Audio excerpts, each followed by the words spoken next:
Bonjour à tous et bienvenue au cours numéro 7. Aujourd'hui nous allons apprendre à nous accorder. Alors pour cela vous allez avoir besoin d'un accordeur. Soit vous achetez un accordeur, comme ceci par exemple.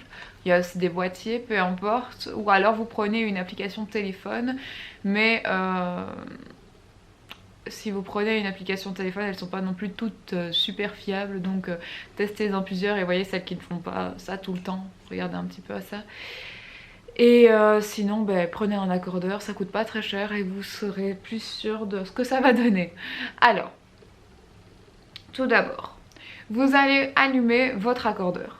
Il faut savoir que vous avez plusieurs choses à paramétrer. Donc si vous avez un téléphone, par exemple sur l'application, vous allez pouvoir changer aussi. Quand vous avez une trompette comme la mienne, donc ce sera une trompette en si bémol. Donc vous allez devoir mettre sur votre accordeur un B, B. Donc B pour si et le petit b pour bémol.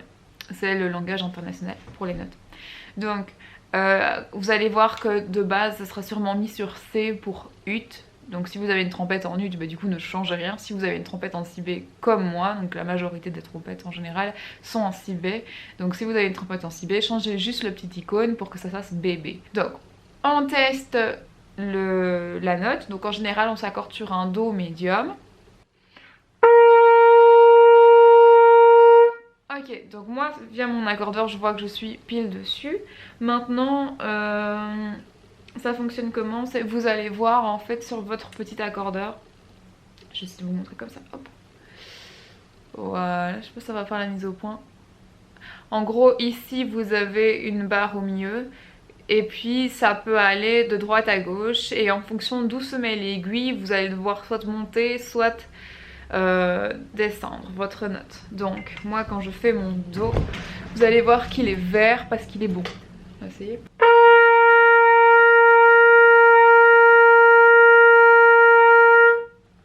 Voilà, donc quand c'est vert comme ça, c'est que, en tout cas sur mon accordeur, c'est qu'il est vraiment pile au milieu, donc je ne dois rien faire. Vous avez votre aiguille qui est là. Si l'aiguille est trop à gauche, c'est que votre instrument est trop bas. Si votre trompette est trop basse, vous devez pousser cette coulisse, donc la grosse coulisse ici, vous allez voir qu'elle peut rentrer, d'accord? Donc vous devez pousser sur la coulisse. Toujours en subtilité, donc si elle est vraiment fort basse, vous pouvez rentrer plus, mais si elle est un tout petit peu trop basse, vous poussez d'1 ou 2 mm et puis vous retestez au fur et à mesure. A l'inverse, si votre aiguille est trop à droite, donc ça veut dire que votre trompette est trop haute. Si elle est trop haute, vous devez tirer sur votre coulisse légèrement ou avec beaucoup en fonction de l'aiguille où elle se trouve sur votre accordeur. Bon, vous ne devrez jamais tirer 4-5 cm, hein. C'est souvent une histoire de 1 cm maximum. Ça dépend un petit peu de votre trompette et de comment elle était mise. Alors, pour bien faire, parce que ça j'ai déjà vu, il y en a qui vident leurs os à la place de les vider avec la petite tute ou alors avec la petite pince. Vous la videz en retirant votre coulisse et puis en la remettant. Alors, c'est pas une bonne idée parce qu'à chaque fois vous ne serez pas bien accordé. Donc vous allez vous accorder, vous allez vider vos os, vous allez remettre votre coulisse et du coup il n'y a plus rien qui sera ok. Donc gardez bien cette position là. Vous videz vos os avec la petite tute ou la petite pince qui est faite pour. Voilà.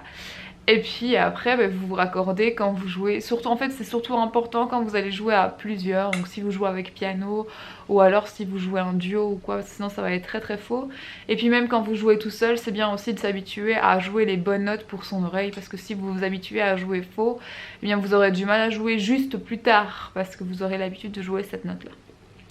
Donc, je répète. Si votre trompette est trop basse, donc l'aiguille trop à gauche, vous allez pousser sur votre coulisse. Pousser. Si par contre elle est trop haute, vous allez tirer sur la coulisse.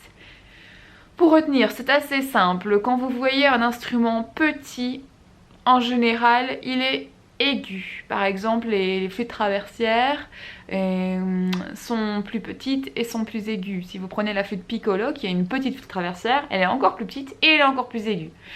C'est exactement le même principe. Donc si vous voulez que votre trompette soit plus aiguë, vous devez rétrécir la trompette. À l'inverse, vous voyez que les instruments graves sont souvent très grands, par exemple le trombone, le phonium, etc., etc. Donc si vous voulez que ce soit plus grave, eh bien il faut tirer pour agrandir l'instrument. D'accord ? Donc ceci résume comment accorder sa trompette. Si jamais vous avez d'autres questions, n'hésitez pas à me les poser en commentaire. J'aimerais aussi votre avis parce que j'aimerais bien vous apprendre une petite chanson pour dire d'avancer dans les petits cours. Je vous écrirai ça dans une sorte de partition, donc c'est une méthode d'écriture que j'avais inventée pour des élèves. C'est une méthode d'écriture qui ne nécessite pas de cours de solfège, donc vous n'avez pas besoin de savoir lire une partition pour pouvoir faire le morceau avec moi, mais je ne sais pas ce dont vous avez envie. Donc n'hésitez pas en commentaire de me marquer des chansons connues que vous aimeriez apprendre, donc un petit extrait. Attention, si c'est quelque chose de très rapide, bah, évidemment vu que là ce sont des cours pour débutants, ça ne sera pas possible, mais ça peut être un petit morceau... je sais pas moi, un petit morceau rock, un petit morceau classique, peu importe. Donnez-moi vos idées en commentaire. Je choisirai celui qui est soit le plus aimé ou alors celui qui est le plus réalisable pour le niveau actuel. Enfin voilà. En tout cas, merci de me suivre. J'espère que ça vous aide bien. Et je vous dis à très bientôt. Au revoir.